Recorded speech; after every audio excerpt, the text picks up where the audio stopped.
जब अन्न की बात हो रही है तो अन्न की बात हम इस वे में भी करते हैं कि अगर हमें अपनी स्थिति सात्विक बनानी है तो हमें भोजन भी सात्विक ही करना होगा।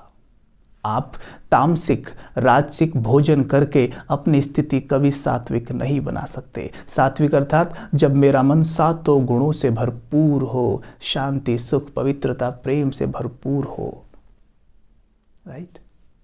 तो हमें अपनी स्थिति सात्विक बनाने के लिए अपने अन्न को सात्विक। अब सात्विक अन्न क्या होता है? जो हमें प्रकृति से नेचुरल फॉर्म में प्राप्त होता है वही भोजन सात्विक होता है, राइट।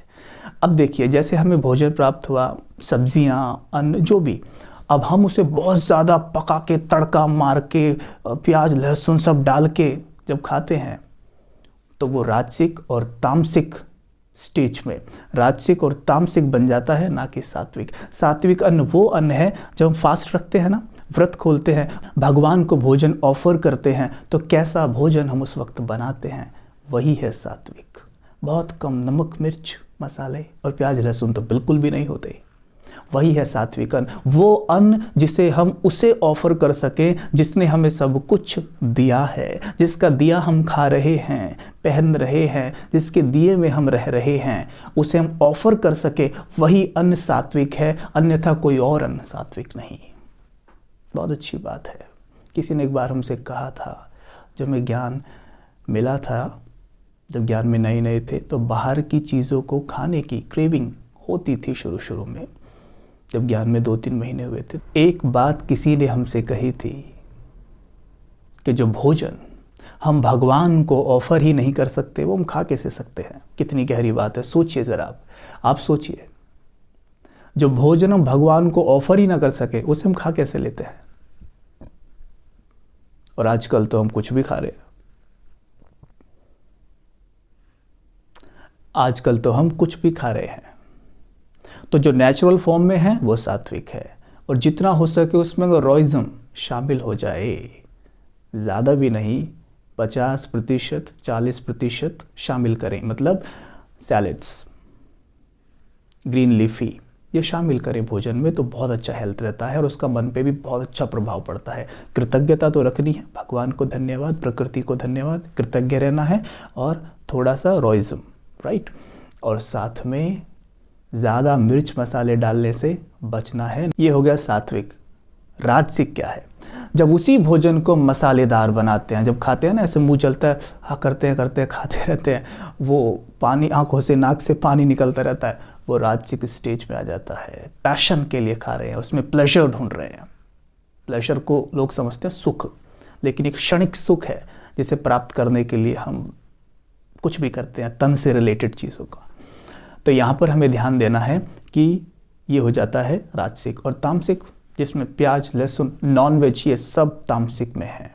अब सोचिए आप, हम नॉन वेज इसलिए सेवन करते हैं कि उसमें बहुत प्रोटीन होता है, लेकिन सबसे पहली बात तो हमारी बॉडी उसके अनुसार बनी ही नहीं है, फिर हम उसका सेवन करके प्रोटीन पाकर भी क्या पालेंगे। सोचने की बात है। आप ये चीज़ और जीव जंतुओं से सीख सकते हैं, गाय भैंसों से सीख सकते हैं। उनका शरीर जिस खाने के लिए बना है वो उसी का सेवन करते हैं, और क्योंकि उनमें इतनी बुद्धि नहीं है कि वो ये सोच सके चलो ये भी खा लूँ मेरी बॉडी बन जाएगी, राइट। अच्छा ही है, कम से कम वो प्रकृति के साथ खिलवाड़ तो नहीं कर रहे हैं, और हम खिलवाड़ करें। क्यों? क्योंकि मनुष्य सभी प्राणियों में सबसे अधिक बुद्धिमान है। अब बुद्धिमान है तो बुद्धि का प्रयोग तो करेगा,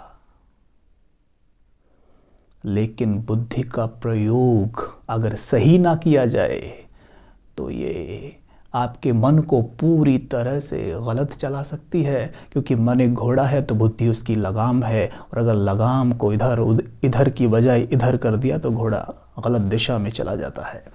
तो यहाँ पर हमें विशेष अटेंशन इस बात का देना है। कहते हैं मनुष्य में सबसे ज़्यादा बुद्धि होती है। मनुष्य का शरीर भी 5 तत्वों से बना है, और जिन पशु पंछियों की देह को वो सेवन करता है उनका शरीर भी 5 तत्वों से ही बना है। तो कैसे किसी की देह का सेवन किया जा सकता है प्रोटीन के नाम पर? क्या कोई भी मनुष्य अपनी देह का सेवन कर सकता है या अपने बच्चे की देह का सेवन? देखो सुनने में भी कैसा लग रहा है, राइट? तो वो भी तो भगवान की ही संतान है। अगर हम भगवान की संतान हैं तो उनका देह भी 5 तत्वों से बना है, हमारा भी 5 तत्वों से बना है, बस उनमें हमारे जितनी बुद्धि नहीं है, राइट? हम ज़्यादा बुद्धिमान हैं, बट क्या ये बुद्धिमानी का परिचय है? अगर हम ज़्यादा बुद्धिमान हैं और वो कम बुद्धिमान है और हम उन्हीं की देह का सेवन प्रोटीन के लिए करते हैं, प्रोटीन तो एक बहाना है। यहाँ तो क्षणिक सुख ढूंढा जाता है उसमें, और देह से जुड़ी चीज़ों में जब सुख ढूंढे जाते हैं वो सुख होते ही नहीं हैं, वो क्षणिक सुख होता है, क्षणिक, और ऐसे उड़ जाता है जैसे पानी के ऊपर से।